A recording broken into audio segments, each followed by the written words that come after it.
Magandang gabi guys. Gabi na kasi gabi na dumating yung ating parcel. So meron tayong in-order sa Shopee na battery charger. So i-unbox natin to. Check natin yung laman. So ito siya. Sana natin. Ilalagay ko yung link sa baba ng video sa description para makita nyo rin kung saan natin nabili sa Shopee mismong store.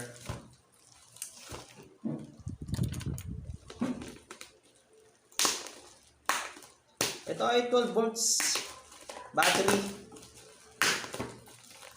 charger. 12 volts battery charger. So, silyadong-silyado. Mahirap buksan. So, yun.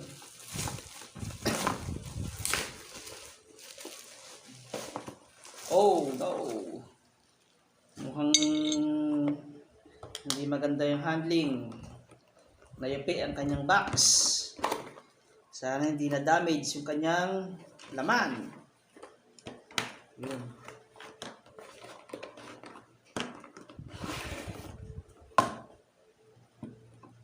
So, ito siya guys. So, ganito lang siya kalaki. So, ayun yung kanyang monitor. So, dito. So, 12 volts, 6 ampere. So, meron siyang 90 watts input power.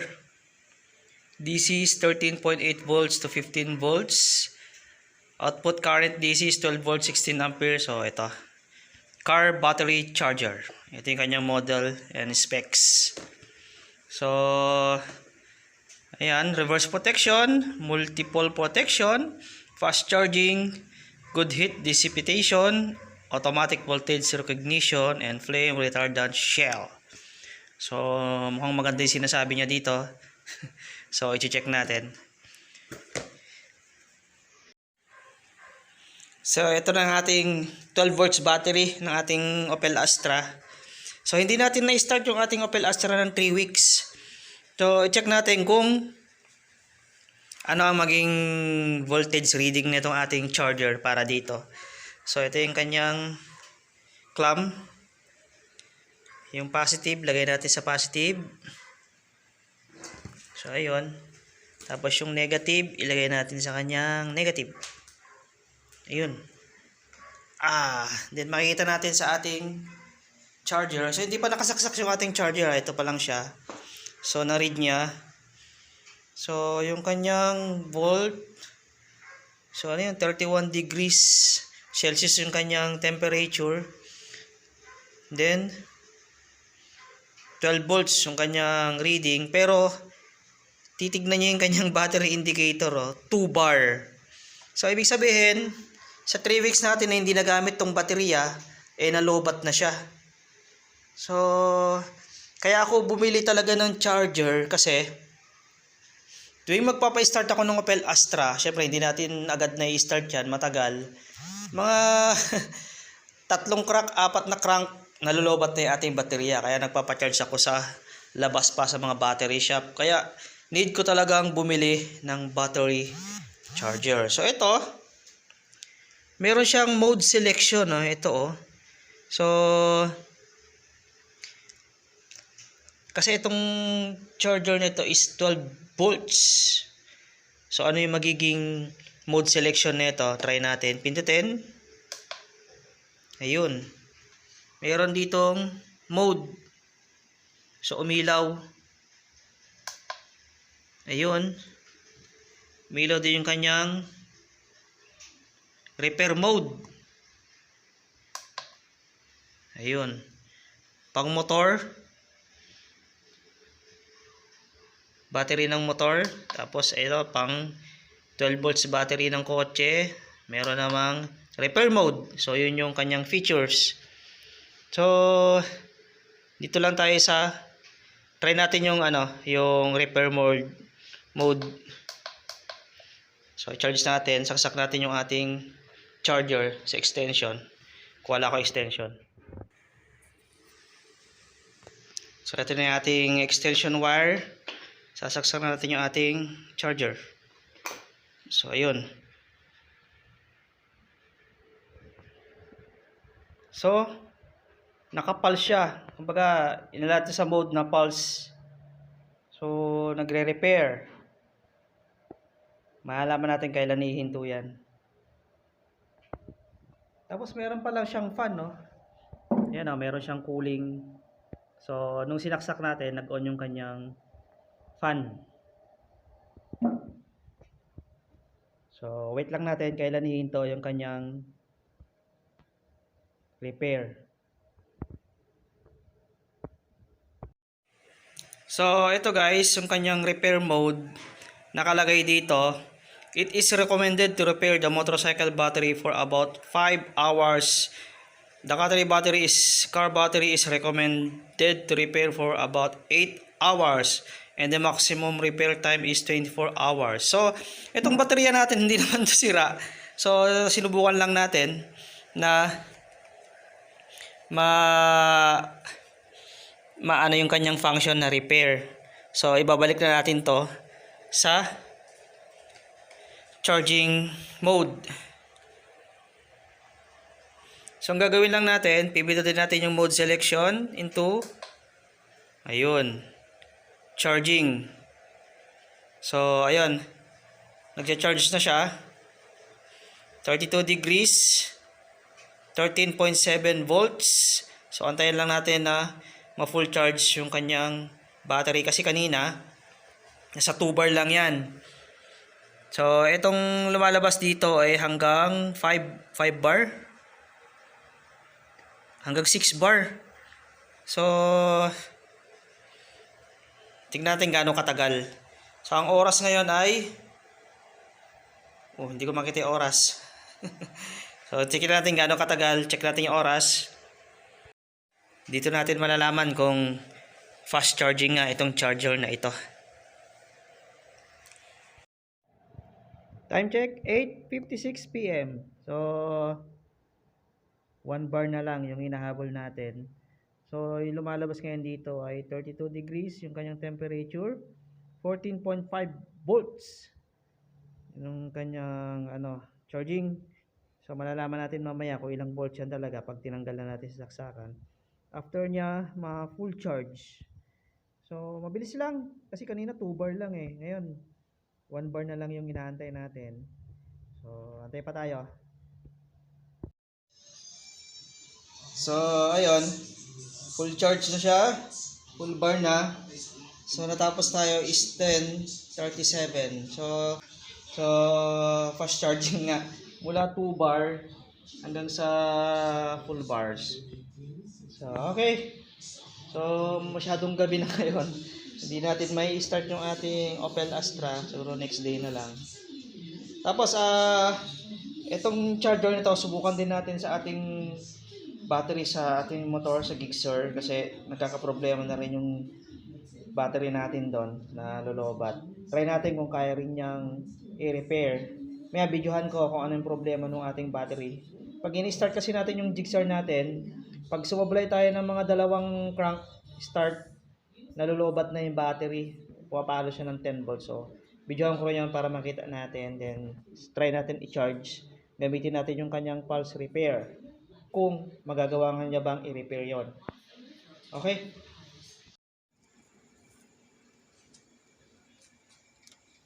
So, ito yung sinasabi ko sa inyo, 12 volts yung ating reading ng battery. Pero try natin i-start. Nag 11.1 na siya. Try natin i-crank. Yun, 10 volts na. So, hindi pa natin ini-start yan. Park light pa lang yun on natin. Try natin i-start.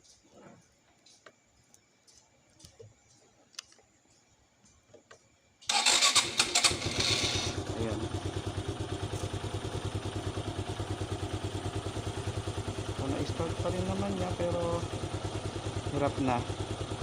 So, subukan natin yung sa ating charger, pulse charger, kung marirepair na yung ating battery. Pag hindi na talaga, hindi natin palitan ng bago.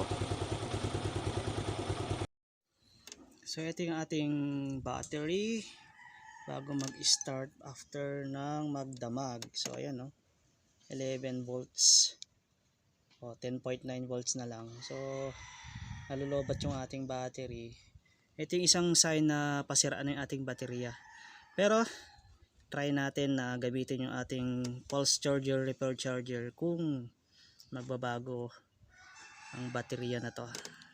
So baklasin natin ito mamaya, then subukan natin i-charge gamit yung ating bagong charger.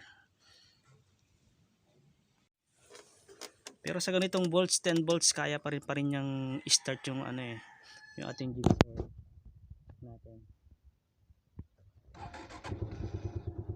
So ayun, nai-start pa rin niya kahit 10 volts lang. So ayan 14 volts na pag umaandar. Ayan. Try natin yan i-charge gamit yung ating pulse charger battery. So kalasin natin yung ating battery dito. So itong ating baterya ay more than 2 years old na. So talagang pabigay na rin talaga siguro. Pero subukan pa rin natin. Kalasin natin to. So ito na siya. I-connect na natin yung kanyang positive line. Ito yung ating brand ng battery. Then Dayway. Kabit natin yung ayan, positive. Yan sa kanyang negative. Ayun. So dito ayan 12 volts 0.5, tapos full charge naman siya. So kasi kakatanggal din natin sa motor, pero try natin sa pulse repair. So recommended dito sa kanyang manual is 5 hours para sa battery repair. So saksak na natin to sa outlet. Tanggalin mo natin kanyang ayun tali. Urong lang natin. Ayan, tapos saksak natin sa outlet. Ayan.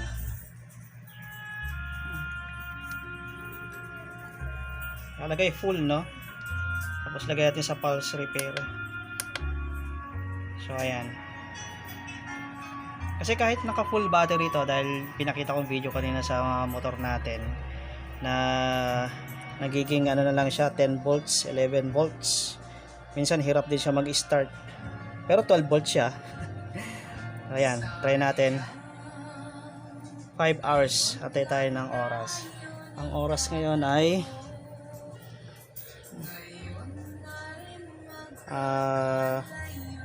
11:39 AM. So ayan. Mamayang hapon pa siya matatapos. So balikan natin mamayang hapon. Okay. So time check is 2:47 PM. So check lang natin kung uminit. So wala naman kainit-init to.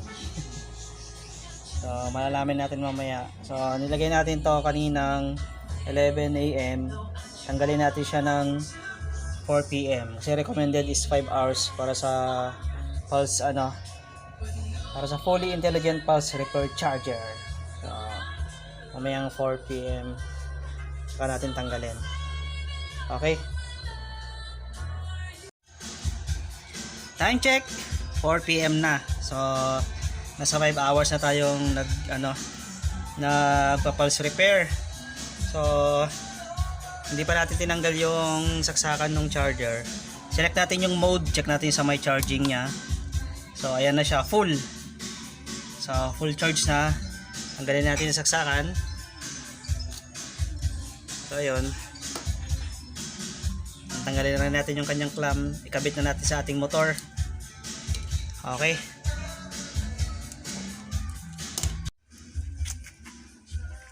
So install na natin yung ating battery dito. Kabit muna natin yung positive.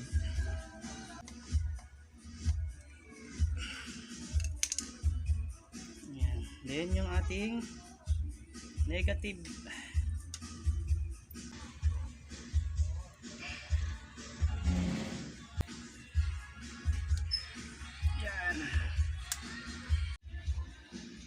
Ngayon, on na natin yung ating motor. Switch on. Ayan. So yung kanyang reading ng battery ay 13.4 volts. Try natin i-start.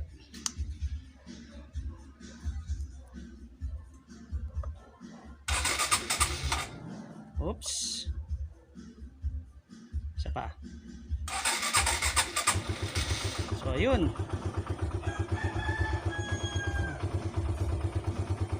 Ngayon, i-off natin yung engine. Try natin uli i-start.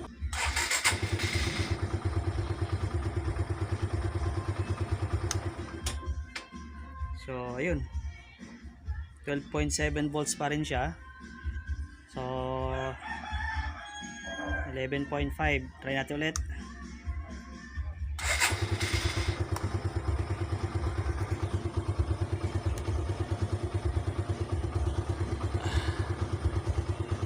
Off natin. So naka-off yung engine is 13 volts. Buksan natin yung mga ilaw. 12.5, 10.9. On natin yung DL.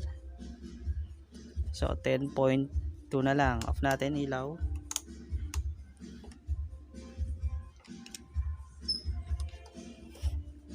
So 10.7 volts. Bumaba na ulit. So same pa rin. Hindi pa rin nagbago. Try natin i-start.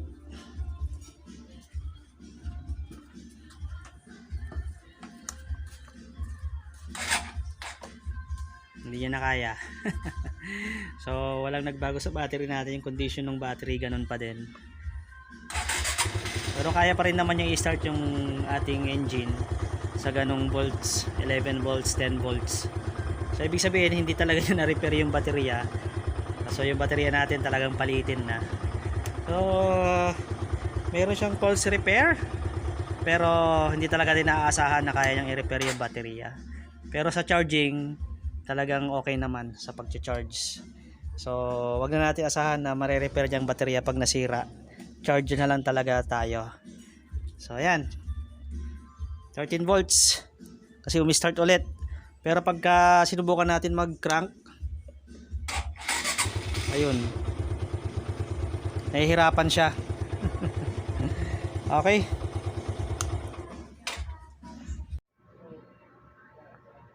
So ayun na nga, itong ating pulse repair battery charger ay based sa kanyang manual. Kasi gagamitin mo yung pulse battery charger para dun sa mga battery na stock, no, ng mga naluma, kung kaya pa niyang buhayin ulit yung battery. Pero sa ganitong klaseng charger, so hindi na natin talaga aasahan kaya talaga niyang mag-repair. Sa halagang 409, ang habol lang talaga natin is para magamit na makapag-charge tayo ng battery, lalong lalo na dun sa sasakyan natin na hindi naman natin nagagamit masyado. So need natin talaga ng charger para hindi tayo nagpapa-charge sa mga battery shop sa labas. So yun lang naman ang habol natin dito, makapag-charge ng battery. So okay naman. So sa gustong bumili din ng ganitong charger, sa murang-mura lang sa Shopee, nasa baba yung ating description, yung link para makapa-order din kayo kung gusto niyo rin ng ganitong charger. So okay. Salamat sa panonood kay Rider Garage.